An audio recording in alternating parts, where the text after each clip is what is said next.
Vous savez, bien aimé dans le Seigneur, que le Seigneur vous bénisse. Bon matin, comme on le dit ici au Québec. Je voudrais ce matin vous parler de le silence devant le Seigneur.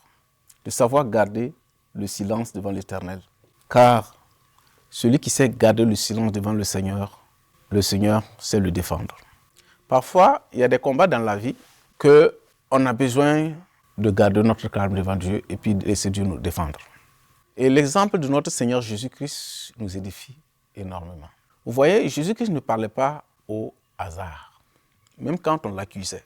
Je prends l'exemple quand Jésus-Christ a été devant Ponce Pilate, on l'a accusé Jésus de tous les maux. Et Ponce Pilate lui demande, « Et toi, que dis-tu pour te défendre ?» Et il n'a rien dit. Il n'a pas répondu.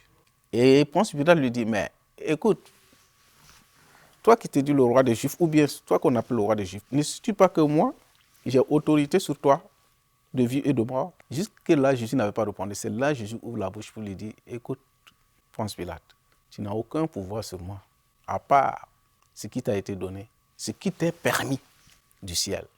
Parce que moi, je suis venu pour accomplir un but, quelque chose d'essentiel. Et je ne parle pas pour me justifier pour n'importe quoi.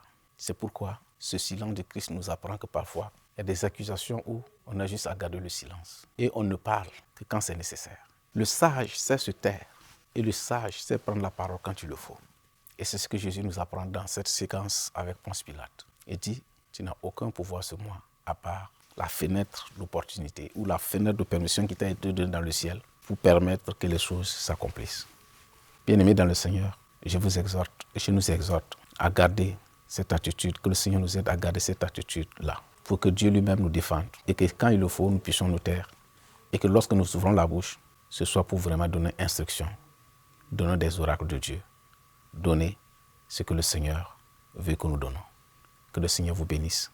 Amen. Au nom de Jésus. Amen. Amen. Amen.